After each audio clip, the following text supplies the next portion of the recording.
This is Cyber Smokehouse, and I'm Ernie. And I'm Graeme. Join us as we grill the minds, dig into the experience, and serve up the stories of leaders in cybersecurity. Cyber Smokehouse is sponsored by TBD Cyber, a cybersecurity strategy consulting firm. Well, today's guest is someone we're excited to introduce, a cybersecurity executive, enterprise security leader, and M&A integration specialist. He has led enterprise security programs across insurance, healthcare, and financial services. He's someone who's driven SOC 2, PCI, SOX, and high-trust compliance programs, and he has integrated acquisitions into a unified security program to reduce risk and strengthen infrastructure. He is the Chief Information Security Officer at Alera Group. Matthew Mudry, welcome to the show. Thanks for having me. All right, so let's light the fire and crank up the heat in the smokehouse. Every smokehouse runs on a different fuel. What's driving most of the heat in your world right now? So not the buzzworld, but what is the real operational pain? Oh boy, it's a loaded question. For me, right now, it's all the acquisitions that have occurred prior to my joining the organization. We're running 1,000 miles an hour, trying to get all those businesses integrated into one standard corporate platform. Securing everything using the same methods, standardizing everything across the board. But definitely keep me up at night, as they say, and definitely a big challenge. Right now, it's securing pockets using maybe their own tools or, some of our corporate tools. We're extending them out to those businesses. But I'd say, that's my biggest challenge at the moment, amongst many other things. But I'd say that's my single biggest challenge at the moment. So is it the amount that are occurring at one time, or you just keep doing acquisitions, or is it like both? Both. Yeah, we've slowed a bit on the acquisition side, just to kind of get our arms around everything that's currently already been acquired. I do expect that will ramp up in the near future, but for right now, the organization is driving towards this one Alera Group is what they've coined the term. So one Alera, standardizing all the systems, all the applications across the board onto one agency management system. Obviously, in the security world, that means they're going to be all secured using preferably all the same methodologies, same types of tools, et cetera. But it's a lot to take on. I'm excited for the challenge. I've been here about a year, and definitely can't find time to surf the web. I always say, when I'm out of organization and I have time to surf the web, it's time for me to go because I'm bored and I need the next challenge. So it's a good challenge for me, honestly. Don't get me wrong. It's also high pressure, high risk too. But trying to make the best of it. I do have it's interesting because a lot of people always go right to AI and other things. So the fact that you brought up M&A, I got some questions. I'm curious. So Graeme and I have always had discussions around this as well, where what is security's involvement before a purchase? So, a lot of times we like to think that security is involved and we get to do pre-due diligence. But I think a lot of times it's just towards the end. It's like, yeah, maybe you can look at a couple things so you know what you're going to get. But the reality is the transaction is going to go through whether you like it or not, and you're just going to have to deal with it when it happens. So is that your experience, or how does that typically work? It's a good question. And to touch on the AI, right? Everybody's talking about AI, but I really look at AI. It's an access control problem and a data loss problem, right? I mean, if you have DLP in place and your access control is solid, you shouldn't be worried about AI, right? You should be embracing it and using it to better make the business better, more efficient, more effective, and obviously maybe accelerate your growth and just make the business stronger overall. But so that's why, I'll say AI is a worry for me. But like I said, if you have those two things under control, which I think, I should say at Alera, we have a pretty good, our arms around it pretty good. It's not really something top of mind or keeping me up at night. But when it comes to M&A, I think that's a great question because I'll say this, some former organizations you were spot on, right? They don't care what security has to say. They're going to buy a company because they have good numbers and good revenue, and they're going to bring all that into the business portfolio. I've tried stomping my feet, jumping up and down, my hair on fire, and they were like, "We don't care, Matt. We're going to bring it in." What they didn't realize, and I'll say it's an immature mindset, because what they didn't realize, this is a former organization, right? Not a current. But what they didn't realize is the amount of money and resources it takes to get those businesses up to speed. So those numbers may look really good up front during that purchasing process. And then, lo and behold, you realize, maybe they're breached when you bought them, but you didn't do the due diligence to figure it out. Maybe they have been breached. Maybe maybe there's just no security controls in place. So you walk into generally a bad situation.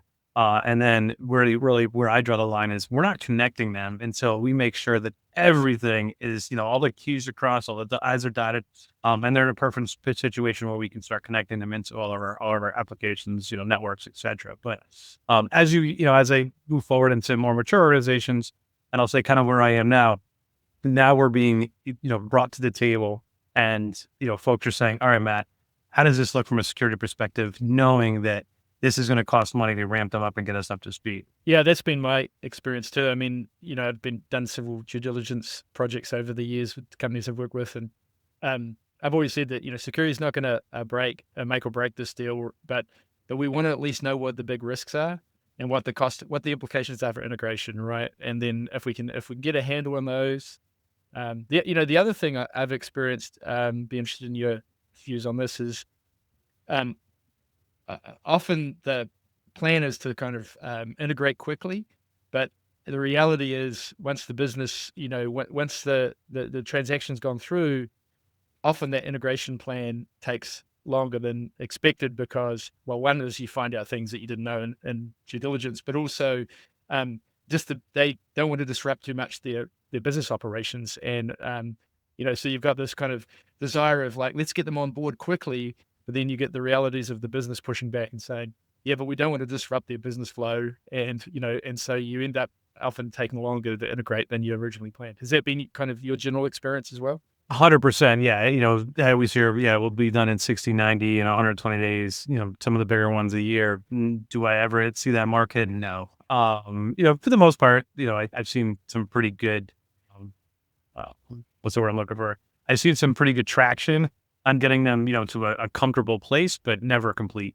And the other thing about these M&As, when I first started looking at, and I've generally worked for mostly medium sized businesses, no enterprise level. We're not JP Morgan, we're not buying at Bank of America. That's a whole different, can of worms. But, for the medium sized to medium mid-size or large sized organizations, not enterprise level, I'd say, when you're buying an organization, you're generally buying something of smaller caliber than your own, so clearly. And when you're a 5,000 person organization like I'm in today, you're targeting 100 people organization, maybe a couple hundred. And what I found is, initially taking a look at how we're acquiring these companies, and I put together a security questionnaire. It was literally, I want to say, maybe 50 questions. And over time, that I just realized, why am I asking these 40 questions? Because I probably could have just asked them one question, right? Who runs your security program? And the answer is generally no. And I could just say, all right, we know what we're up against. We know we got to really kind of just overhaul this entire program. And most time the answer will be my other stepson, he's off from school and he's doing the IT, over the summer for us. So I've learned that one question usually gets me the answer I needed, and that is, who does your security and who runs your IT? And once I have that answer, I'm like, what I got. That makes sense. Well, I was going to ask some follow-on questions about like the people element and merging security orgs, but I think you answered that one for me. It's so true. I guess we do have to have a conversation around AI. So you're not concerned. Well, you got to have AI projects. So, I mean, what do you got going? Yeah. And like I said, I put it in simplistic terms, right? I think every company wants to do something in AI, or they feel like they're falling behind, right? But most companies, there's an opportunity for sure to make something more efficient, bring in more business, make more money with AI, because hopefully reduce. But so, yeah, I think every business is looking at how they can leverage AI to make themselves better. For me, and we're having these conversations right now, and the great thing is I'm at the table. I think that's the most important thing, is having your CISOs, your heads of IT, your business partners all at the table, so you could discuss what you're trying to accomplish and really put together a plan so that you're secure at the inception of this, not securing things later on, because that's disastrous. I've been through it before. It doesn't go well. Then security is being looked at as like the roadblocker. They're telling me, no, we can't do this. And we're like, no, we're not telling you no. We're just telling you to slow down, because we have to put all these controls in place, because when we get audited or when shit hits the fan, we're not in a bad situation. We've done everything we could to produce the best, I'll say, product, or AI, whatever it is, forward. So I think that's and like I said, it does come back to mainly an access control program or access control issue and a data loss prevention. When you're building them in-house, right, there's a lot of other guardrails you need to put in place, right? Who can access it?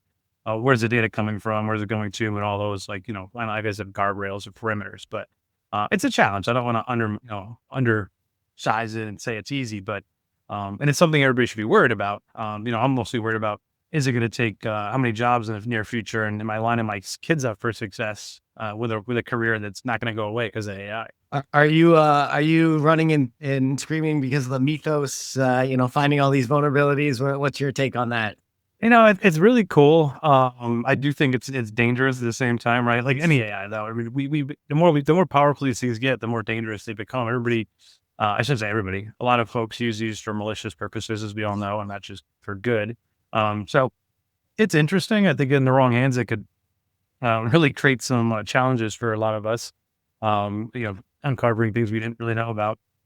So I guess in short, yeah, I'm worried about it. I'm just worried about it ending up in the wrong hands. I think is what I'm mostly worried about. But again, all these countries, companies, we're all building kind of similar products. So if they can do it, what's stopping somebody else from doing it?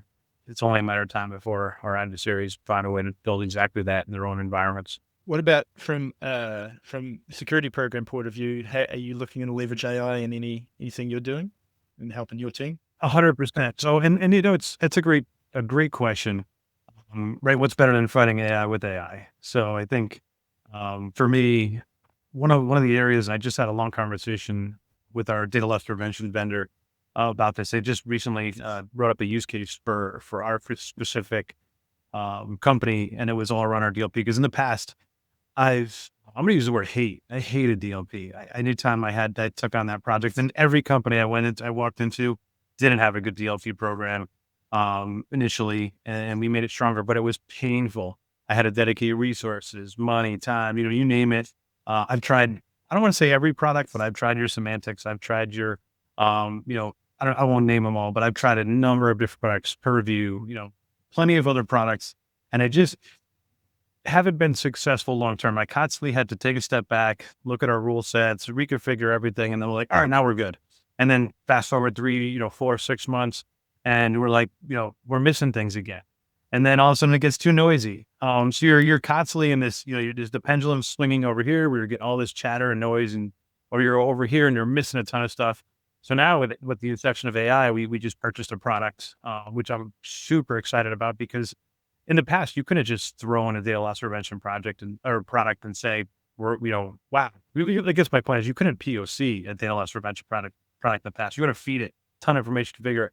I just threw in this AI product and it wowed me to the point where I was like, holy shit, I could actually just take this for, what it's right now and actually put it into production. And I'm going to get some great information on it. I'm going to be able to block, detect, really anything I want, understand where data is going to, from, and what the type of data is without a lot of the false positives. Sorry, long-winded, I know, but it's really exciting because that's one area where I think AI is just going to explode. Yeah, I couldn't agree with you more. So I spent, I don't know, 10 years. I was like the data guy, and I agree with you. I was looking at all those enterprise tools that you talked about, and really we just got to the point where they were ineffective. I mean, and also like we're on the traditional on-prem, like we just didn't operate that way.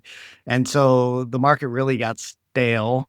And I think DSPM kind of woke it up, and AI and everybody concerned about where the data moving kind of got everybody focused on data again. And I agree. I think we're seeing what these products can do. And now you can actually analyze this data, and it's getting really excited. So data security people are really excited. So yeah, we do a lot of work in that space, and it's now exciting again. When we first put this product in, I was a bit surprised at what I was seeing, right? People using Gemini and on, catching that they were uploading, not company data, but their own sensitive information into it. I'm like, why are you doing that? And I'd reach out to them and they'd have no clue. But the other thing about AI that people don't, I shouldn't say people, I keep saying all that, but that some don't understand is if you're using the same AI platform over time, it learns you. And today I may not feed it sensitive information, but tomorrow that coupled with the information I fed it tomorrow is now sensitive, because now it has a bigger picture about me or what I'm working on. So inherently the initial use case may not be sensitive in nature, but when you're compounding it with all this other information, now you kind of draw a picture about who this person is or their personality. Maybe start getting some, information, juicy stuff on them. So I just recently kicked off a security awareness program at Alera to talk through a lot more about the risks associated with AI, not necessarily, more on the personal side. I try to, at any business I've been at, I try to take security or from a perspective of, like, how do you protect yourself, your data? What are you using at home? And that translates immediately back to corporate security.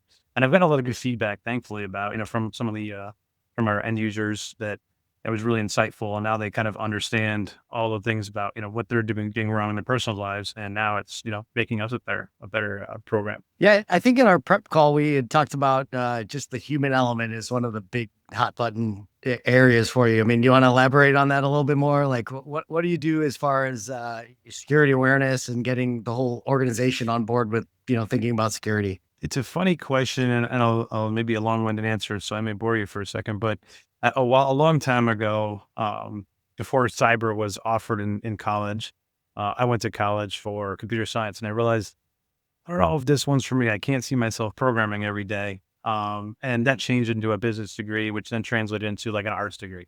And I was just like, just give me a degree and let's be done with this. And I'm not real artsy, just to say it that way, but I laughed because maybe 10 years ago, and many years past when I got my degree, I read an article and it said the best cybersecurity people have art degrees, and I'm like, oh wait, that's me. I got this. And I read more in the article, and it said, it's cybersecurity is built on, a lot of the human element is obviously the weakest link, and the best way to approach that is to help people understand, safe practices and really drive home what, how they can be a target and how easy it is to become a victim of some type of, cybersecurity breach. So and that's then resonated with me, not because I have the art degree, maybe a little bit, but it resonated with me over time. And since I was like, well, now I need to get a cybersecurity degree. I did a cybersecurity degree, so I did do that. But in the interim, now I'm always looking at that human element and trying to find fun and creative ways to engage our end users. So Cybersecurity Awareness Month for us is, I try to make it fun. I'm actually already planning for October now, where I have something lined up every week. It's either a lunch and learn, a game. We gamify everything, so we give rewards for folks just for taking training. Like, hey, you take these 2-3 trainings in the month of October, we're gonna enter you in a poll to win a TV, or we'll have a couple TVs, a couple iPods, whatever it may be. Or I'm aging myself with iPods, but iPads or any type of things that people want. So we gamify the hell out of everything. We do lunch and learns. Like I said, we really kind of drive it or we focus on the personal elements of security, make it fun, not dry. Offer to pay for lunch. And we do a number of other things. I'm trying to think of some that are creative ways. Obviously emails, but people don't read emails. We all know that. But we just try to find new and exciting ways to engage our end users. And most feedback I got has been since positive, because it's different than boring. Here's the hit list of what we have to do for HIPAA. But anyhow, I'll stop there. So you are a carrot versus the stick type of guy. It sounds like, make it more fun instead of, if you miss this 3 times, you're fired type of person. Yeah, that's a great point too. So I was talking with the CISO from MasterCard about 2 or 3 years ago, and him and I were kind of on the same path of developing a human risk score for everybody, right? And at what score does that person not need to be at that company? And I've tried it a couple different ways. Just really, one company I worked for in the healthcare space was very adamant that people fail 5 times, they wanted them out. And I was like, whoa, because sometimes these fishes are more advanced. Sometimes they're targeted and they're financially driven, and you're going to catch more finance folks than you are in marketing folks. So I didn't really agree with that approach. To answer your question, I am a little bit more carrot driven. But I also feel like if you don't care, you shouldn't be there. So yeah, maybe you fail at fishing 2, 3, 4 times. But I also feel like if you're not taking your training, that after you fail, I love when people reach out to me, not because I get bombarded once in a while, but I love when people reach out to me and say, oh, so stupid, I failed that fishing class. I knew better, but that just told me that they care. And maybe they don't care for the right reasons, but they still feel stupid. So I'm okay with that. But they should care because they're like, I just couldn't put the company at risk. They're not thinking that way. They just, feel silly. But yeah, so I guess to answer that point is I'm more on the point of trying to create a human risk score, right? How many times has that person's computer been affected, right? Have they downloaded malicious content, unknowingly, but not caring, right? Instead of buying, getting Adobe off of Adobe.com, they're going to File Hippo and downloading a malicious version. Or how many times have they fallen for a fish? How many times, they click on a bad link or not reporting? So it's really an interesting kind of area where him and I have been communicating back and forth on what he's looking at for a human risk score, and obviously what products are out there, because there's not too many to really put together a full picture of a human risk score. And at some point, like I said, they got to go if they don't care. Yeah, I think that's a really cool idea, and I've heard of other companies kind of trying to approach that thing too. And like there's a lot of training that goes one aspect to it, but phishing, how you're going on your phishing test, and also sites you visit, and all sorts of other things that go into that human risk score. So it's an interesting approach. Like I've heard one company said, you really instead of the wall of shame, you need the wall of fame, right? Right. Which is another. There's a lot of psychology in this too. It's like, are you better to reward people, and like the people that actually report a phish or admit that they did something wrong, is it better for them to go on the wall of fame than to try and shame everyone into doing something, right? Right, and that's why I try to reward people, right? If you don't fall for a fish in 90 days, all right, let's enter you in a raffle, or let's award you some. Companies would have these award programs and different types of reward programs. Like let's reward them, and everybody likes monetary reward. So we try to do that where we can.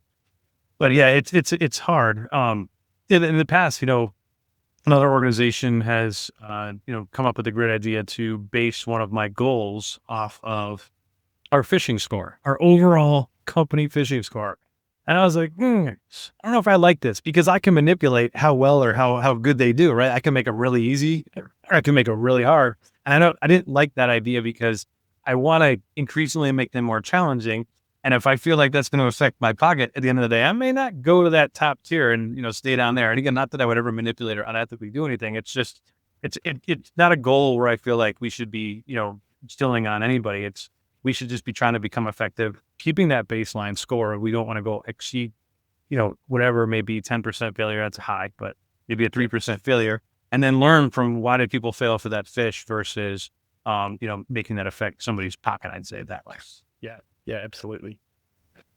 Well, let's switch topics a little bit here, Matt. So as you think about sort of looking out at some of the technical threats that are out there, so we've talked a little bit about AI and some of the other things but what other things should or are you worried about? Is it cloud identity? Is it quantum computing? What else is on your radar screen? Yeah, everybody, when we talk far out, quantum computing is on there, right? Everything's going to be decryptable in the near future, going back, a number of years. So I think that's certainly something we need to be thinking about, right? Where is that encrypted data? That legacy encrypted data. A lot of it's probably exposed already, which is a shame. I don't think any of our identities. I don't think there's any one person that probably hasn't had their identity stolen. I'd love to meet them. But where is all that data? I think it's a data retention problem too, right? We got to do a better job. Every company I've been at hasn't done a superb job of. I shouldn't say many companies I've been at haven't done a superb job of keeping data for only the relevant period of time they need it. And certainly that that'll play into quantum computing, because if somebody gets their hands on it, that's all. Even whether it's encrypted or not, because that's always a question on your insurance, cyber insurance form. Is all your data encrypted? Yeah, but what if it's not encrypted, right? So I guess that's something, to think about. AI, obviously we talked about, it's definitely something, where's this going to go? Where are we going to pump the brakes? What laws? To me, from when it comes to laws and AI, we may put laws in place, but other countries aren't. So, we're hurting ourselves if we're not, if we're putting laws in place and kind of stunting our abilities. For future other areas, let's think. I think, really the future of these roles, like a CISO role, right? There's been a lot of conversation of what is the future of a CISO, right? Is that a role that gets merged into a CIO or a COO role? I don't agree with it. I'm actually very opposed to it, because technology is one mindset, security is another mindset. I've had them both. And I know when I'm, have a budget and I have two things to choose between, whether I want my company to be more performant and go out and get more business and make a ton of, millions of more dollars versus securing something and slowing the business down. I'm probably going to go with option A, knowing I'm accepting a risk that I should have probably solved for option B. So you have to, in my mind, separate those roles. It just has to be clear delineation with separate budgets and the whole nine. Otherwise, you start getting yourselves in a predicament. But I do question, from a CISO role, I'd like to see in the future more CISOs at the table, more CISOs in the boardroom. That's been a struggle, throughout my career, having a board seat. And it's not because I want to sit there and do a dog and pony show, but it's really just so they can understand there's risks and we're solving for them, not to scare them to death, but where there's risks, either thank them for the money they're providing us or tell them I need more. But that they need to really think about, all this new development and new innovation that they're thinking about. We have to put, the right, like I said earlier, guardrails around those things. So, and the other thing, I talk to a lot of CISOs and they come up through all different verticals. I see, I'm not a huge fan of the security folks that come up through like the risk and governance because they don't have that technical background. And maybe it's just because I'm to add that technical background. So that's probably why I'm not a fan of those, but I don't really feel like a lot of the times those CISOs know what they're asking for when it comes to technical controls. They're going to go, oh, that's easy to implement, not realizing that that's zero trust is a multi-year project, not something that just pops up and you throw it, flip a switch.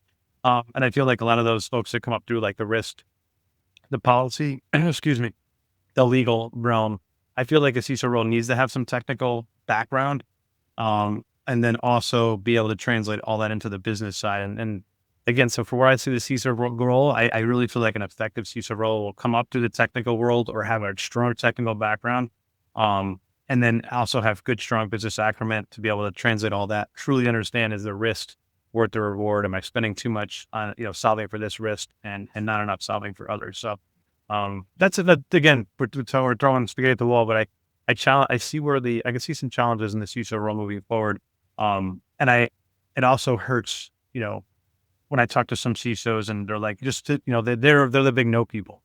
Every company I've started with, over the last 15 years, I go in, I've gone in and the team is very easy to say no. They love the word no, just rolls off their tongue. And I'm like, we are no longer saying no. And even to the point where like when we talk about third-party vendor risk reviews, it comes to the business asking us, hey, do you approve that vendor? I'm like, no, we're not approving vendors. We're going to rank them on a scale of 1 to 5. 1 being, they're walking out of water and everything we think, 5 being they suck. You now take the decision whether you're willing to take that vendor on or not. I'm not telling you whether I approve them or not. You shouldn't approve them whether they're 5, but, sorry, I'm rambling, but it's an interesting area as well, third party risk. Yeah, I've heard that. One of the clients you work with said, we're not the Department of NO, we're the Department of KNOW, right? We'll let you know what the risk is and you decide. Yeah. And a lot of businesses don't have that, process in place. They just, the security approved. Well, whoa, we're not those people. We're just the risk, we're the ranker. Yeah.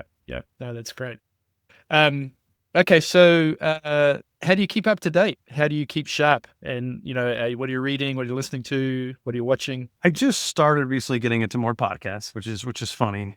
Not because of this, just over the last, I'll say 9 months or so, I've been getting into some more podcasts, but it's still not my core source of information. I'd probably say I'm a talker, I'm an extrovert. So I love going to conferences, talking with folks, learning their pain points, what they're worried about. And I will say, also in the past, I've gone to the wrong conferences. I've gone to certain conferences where I really left that conference and went, what do I learn? And now I'm starting to focus on some really great conferences with some, they're bringing in some really, great talent, have some really, great team building, but really just ability to like get to know one another. So you're not, individuals. So they're taking one person from a company. There's no cliques. So you're almost forced to talk with individuals you never met before, or you never had any type of dialogue with, and just really get to know them, understand, what makes them tick and learn off them. So I've gotten to learn a lot, going to those, multiple times a year has helped me, just keep in the know and also understand how people are facing or fixing or maybe remediating problems. Certainly reading. I probably have way too many subscriptions to various dark reading or whatever it may be. Doing it myself. I am a geek at heart. My neighbors around my house probably not huge fans of me. I think I moved in and I met our neighbor at the bus stop. My neighbor lives next door. It's quite a big ways away, but I could still reach their wireless. And I went to the bus stop and I handed him the password to their wireless, and I was like, "It's not a strong password." He's like, and I never met him before in my life, and he's like, "How the heck did you get that?" I'm like, "I don't know, just change that password. It's not good." But I give him the background on me, but they now it's funny because now I try to hack their networks and their passwords are getting a little better, giving me a challenge. So, just another funny thing. My neighbor across the street recently forgot his Wi-Fi password, and he's like, all my devices are on it. I don't want to change the password, and he just installed like a new generator or something in he has horses. And he's like, "Could you hack my network and get my wireless password for me?" And I was like, "Sure."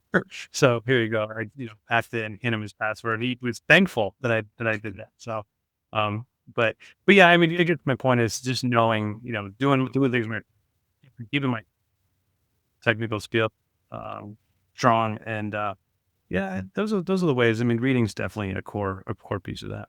Yeah. It sounds like you have some good networks of other CISOs you work with as well, which is also a great place to kind of hear what other people are doing and have that kind of comparison. I've also, I've said this before to other folks, but I love going to like the black hats to talk to the vendors. I'm one of few, and I think I mentioned this to you, in the past during a previous call where prior to this, but I love going to walk in those vendor halls and talking to vendors, and they tell me about problems they solved that I didn't even know I had. And before you know it, I'm like, "Oh, I need that. I don't want to deal with this. So tell me how much do I have to pay?" But I do like shiny things. So, Oh my gosh, it's so overwhelming now. I mean, it's just vast in there. Oof. We hear about funny shirts that people are wearing now. We got one that says, intern, another one that says no buying authority. It doesn't work. It was what we've heard. That's pretty good. Well, hey, I want to switch gears again on you. Let's talk about leadership. So I'm kind of curious on recruiting talent. So I think the game has changed now. I mean, we've opened recs, and now again AI. I think AI is fighting AI. We use AI to create recs, and now AI is submitting jobs. It's crazy. How do you recruit talent, and what are you looking for? It's another great question. Right. So and actually I just recently saw some pretty interesting tools that help make sure you're not talking to AI when you're interviewing. They do some pretty intricate stuff in the background, like, beyond what is the IP address this person's coming from, understanding voice and video patterns and all of this crazy stuff that we actually are looking at now, in my current role. But, for me, I had the I'll say privilege of going to a few job fairs over the last couple of years, and I normally didn't attend those, but we were looking for interns, and I was like, let me go visit some of the local colleges. I probably talked to about 100 to 150 people, in 1 year, just going one job fair, and that was between 4 schools. And they all said the same stuff to me. They all had like kind of their list of questions, and it was like, where do you see this career growing? Basic, questions you'd expect to ask that maybe their professor gave them. I always tell, people now, and I fast forward, just say something that catches my attention. Like, make a joke or just tell me something that makes me remember you. And there was a couple standouts, and it wasn't because they were the smartest tools in the shed when I talked to them, but they just stood out from the rest. They're thought thinkers. They basically have the can-do attitude. They're willing to take feedback, and just making sure, they're willing to I don't want to say being molded, but being molded in a sense to the career that they're after. And again, taking that feedback. For me, that was the best thing in my career, is just having great mentors and kind of molded me to who I became, and hopefully it's good. Everybody, appreciates me. But the long story short is, I'd say for the first and foremost, when you're talking to these youth coming up to colleges, just do something to make you remember, me or them. Sorry, but yeah. So I'd say I don't interview for the technology. I let my team handle that. I interview for the interpersonal, abilities and being able to hold a conversation. Again, making sure that they can take feedback, be it negative or positive, and run with it. And really, I just want to interview the person. And it's hard these days, right? Being politically correct, and ask them their age or, but I try to get into, what they're into, what their interests are, and making sure that they're going to be a good team member. Because nothing I hate more than having somebody join the team and they don't care if they see their team member spending, working 100 hours a week and they're fine working just a 40. I want a team member that's going to, care about what they're doing and they're part of the bigger picture. So again, I interview based on that, not on their actual technical skill set. My team comes to me and says that they meant to hit that bar or not. No, that all makes sense. Well, it's one of the other things I'm curious about, because you seem really big on the culture side and making sure you have a cohesive team. What kind of things do you guys do, like to build the team and make sure everybody's working together? Is there anything unique or fun or cool that you guys do? Yeah, I mean, for the first time, actually, this organization, we flew in everybody and just did a quick 3-day summit at our local office here. And again, I think it's, the vendors are chomping at the bit to take out the dinners, and especially when you get all the geeks and leaders in a room, they're chomping at the bit. So, it's not even expensive, I'll say, for the company to really sponsor these events, because you're just paying for the travel. A lot of times our vendors are willing and want to take you out and, maybe show you the next year's roadmap or do other things. So I try to plan a couple dinners for again, more team building, just get to know the team and more interaction, because I always say you never, really truly understand somebody until you have a drink in their hand and they kind of open up a little bit. So definitely the dinners are great. Also just doing a team building event this year. We actually got the whole team to go-karting. There was a few that were a little apprehensive, but once we got them behind the wheel, they were kicking butt. So that was really fun. It also kind of helps figure out who the most competitive, are in the team, and who are the ones that are okay taking the back row. But it's anything we could do to just anything I can do to get the teams together is super important. And you mentioned leadership too, right? My goal really at the end of the day is to make sure they're all happy, right? I can't pay them all $1 million like I wish I could, but making sure I'm rewarding them, be it through monetary ways or other ways. Keeping them trained. I always tell my team, I'll mentor you if you want. Maybe you don't want me as a mentor, but I'll mentor you if you want. And my goal is to make you a better version of yourself, period. If that means I could promote you within, great. If I cannot promote you within and when you walk into my office or these days, you call me and tell me you're moving on for a better role somewhere, then I did my job.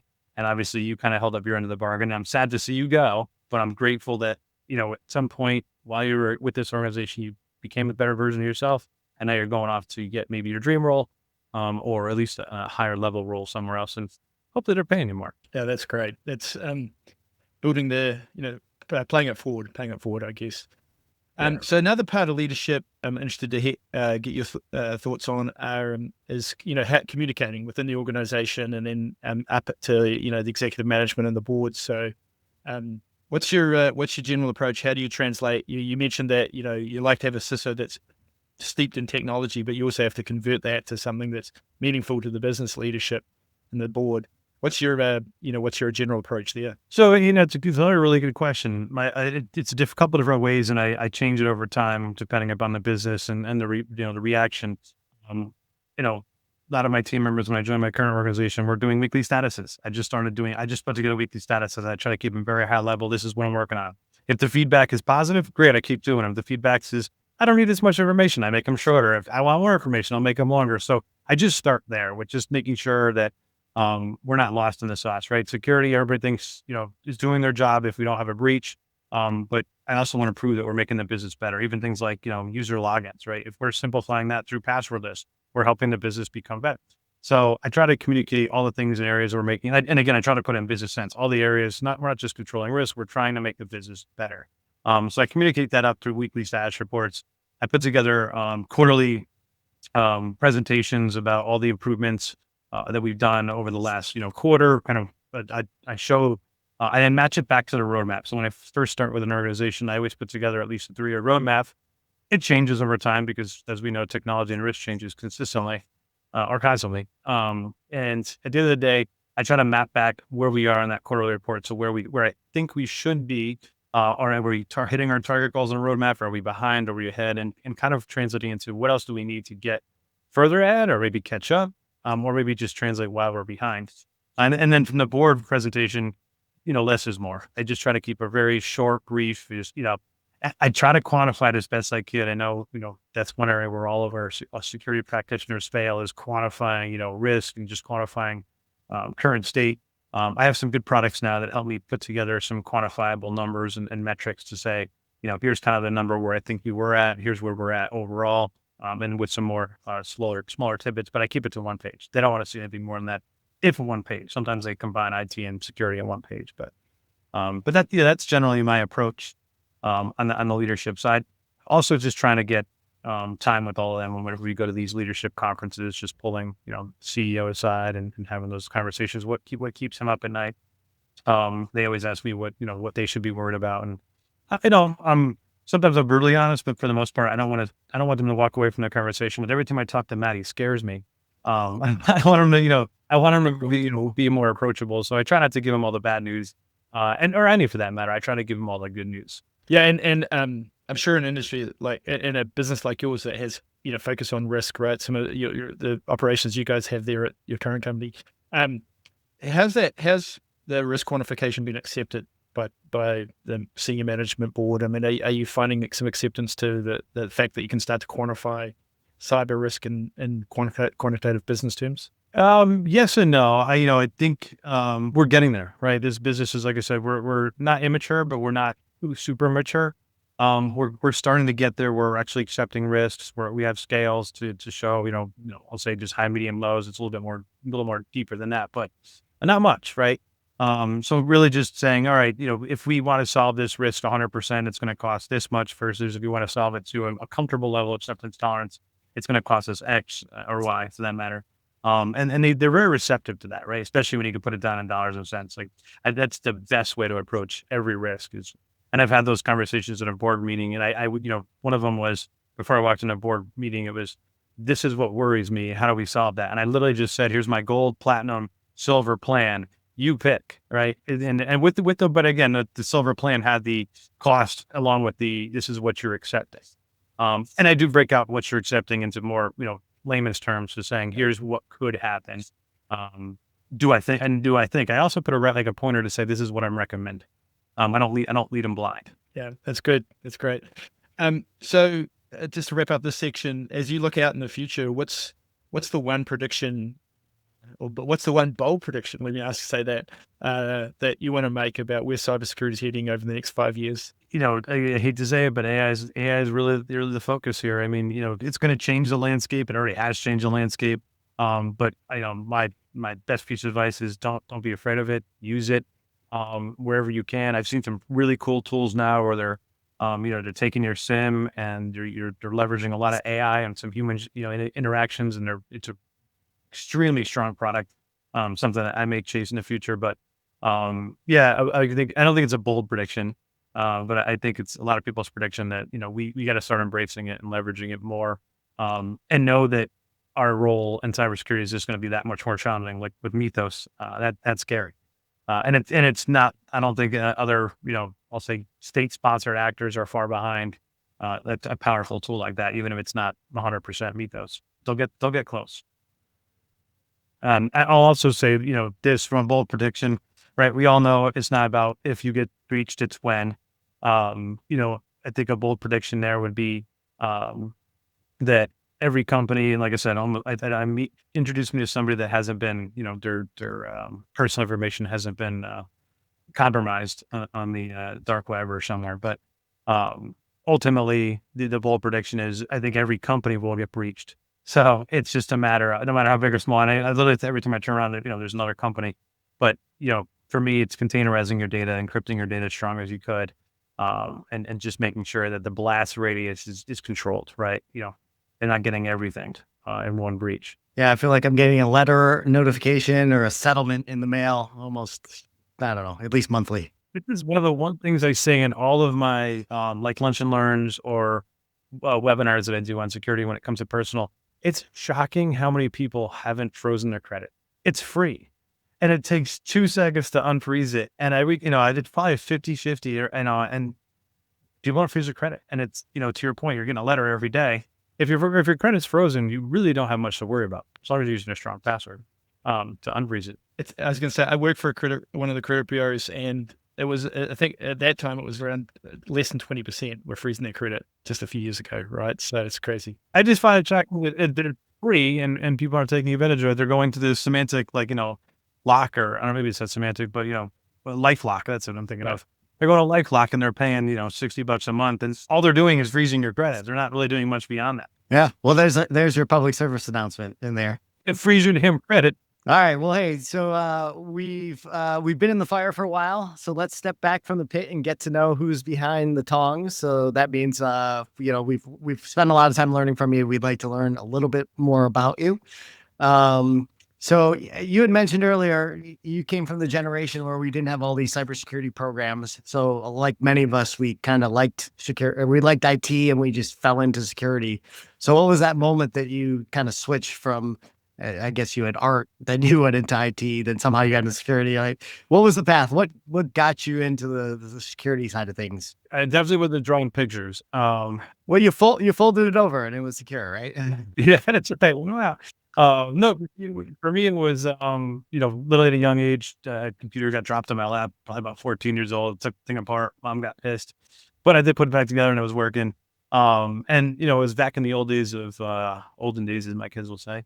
Like AOL chat rooms, and you start figuring out how to manipulate the code and piss people off, and you start chatbot and using chatbots to spam those chat rooms, and it's fun being a little mischievous, and that grew into further and further interest to the point where I was selling computers at Circuit City for years, and again I always instill this on my kids. It's all about who you know. I just happened to sell a computer to the right person who was an executive at People's Bank, which is now M&T. And she was like, wow, you really know what you're talking about. I'd love to, have you come in and interview and work for us. So lo and behold, that turned into this, I'll say the start of my career. From there, I'll say that was one of the larger companies I've worked for, but it gave me the ability to bounce around from desktop engineering to networking to servers, even to some coding, software deployment, literally the whole gamut. I spent about a year in all the different IT departments, not all, but many of them. But I'll kind of learn a little bit of everything. And then from there, I shifted on to a smaller company where I can apply everything I learned and be one person and do it all, like storage, email, you name it, and do it. And it just really kind of grew from there.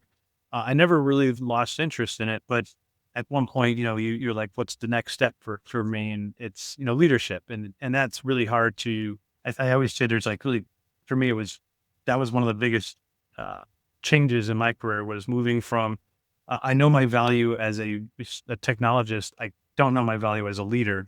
And how do I remain valuable and letting go of the kind of the reins of the technology? It was a very hard transition, but I had a great mentor that helped me through that transition, and ultimately showed me that there is some value in being a strong leader, having that depth of technical knowledge, behind me. So then I transitioned into a leadership role and ran a number of different IT organizations for a few companies. And really the transition then about 18 years ago, now I'm getting old, was I ran, security was just kind of kicking off, and my COO came to me and he said, Matt, I know you run security and IT and you're doing both very well.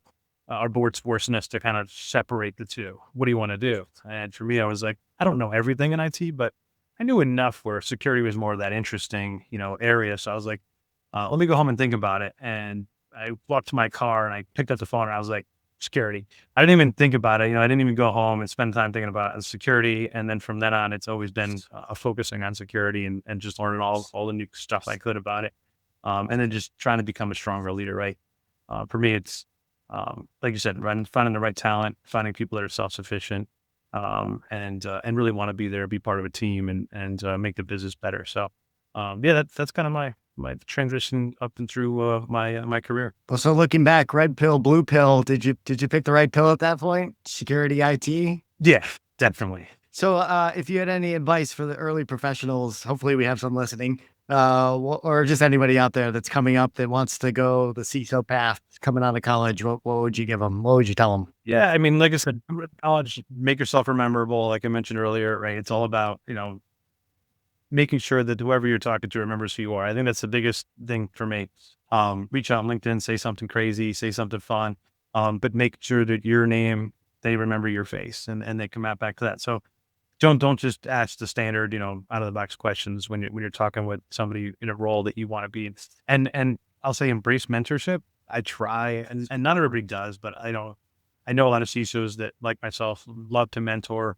I prefer it in my own organization, but I will mentor and have mentored many other organizations. But find a good mentor. Find somebody who you're like, you know what, that's where I want to be. And like, how did you get there? And kind of, check in with them from time to time. Once a year, it can be as little as that. It could be more like monthly.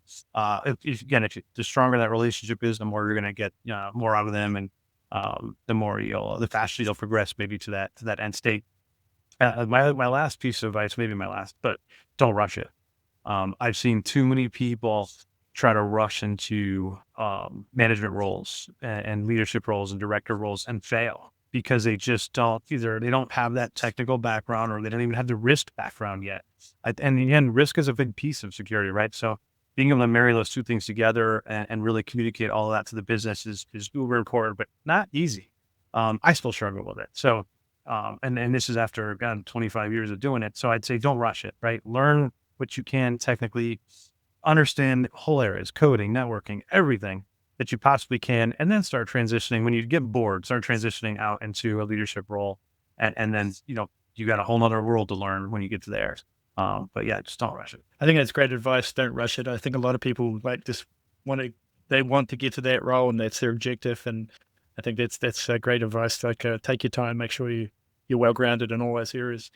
All right, so we can't leave without talking about the smokehouse, and smokehouse means different things to different people. So are you an indoor or outdoor cook? I am not a cook. I could grill the crap out of anything pretty well when I'm old, but my wife's a cook. So I usually follow her on an attempt, but I will attempt once in a while to get a little crazy and cook something new. And so on the grill, what's your favorite on the grill? Definitely a steak, getting a nice fillet, a nice steak chop, or even pork chop for that matter. I've gotten a lot better at pork chops these days. I learned I was cooking them too hot. Slow them down, slow and steady as you plan in that area. Have you ever tried brining the pork beforehand? That's my pro tip for today. Is I learned that. I love cooking pork chops, and I brine them in just a bit of salt and some garlic and some brown sugar for about a couple of hours before I cook them, and they stay really moist. And so try that out next time. I will try that out. My wife processes them in like adobo and a couple other things. It's with some of her secret stuff, and I just throw them on.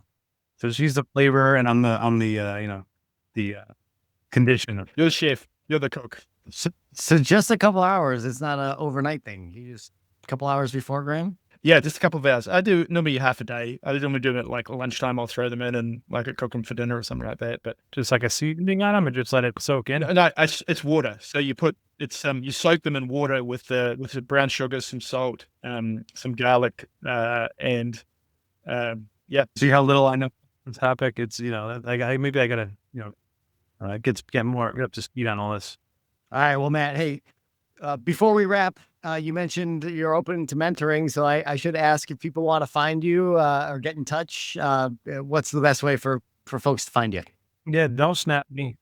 I don't have a snap, but you're going to come LinkedIn, and the best way to find me. And if you're looking for some advice, I'm happy to give it. And if you're looking for some mentorship, I'm always open. Maybe I can't mentor everybody, but if you show me, that you have no drive and motivation, and this is what you're really passionate about, I happily will provide any guidance I can or make you better. Oh, Matt. Well, this has been a genuine pleasure. Thank you for bringing your honesty and experience to the Smokehouse today. Thank you. Thanks for having me. And to everyone listening, if you got something out of today's conversation, or made you think, or it made you laugh, please tell someone about it. That's how we grow the community. Subscribe to wherever you listen to podcasts, and we'll see you on the next episode of the Cyber Smokehouse. And that wraps another episode. Thank you for joining. For show notes and other episodes, visit us at cybersmokehouse.com. Cyber Smokehouse is sponsored by TBD Cyber, a cybersecurity strategy consulting firm. TBD Cyber works with organizations to assess their security program, develop and implement security initiatives, and optimize their security investments. We work in areas as broad as data security, risk management, cyber resilience, and security architecture. Our clients value us for our extensive expertise and independent advice. which is why we do not sell security products or deliver managed security services. If you want to work with a trusted advisor, we can help. You can learn more at tbdcyber.com. We'll see you on the next one.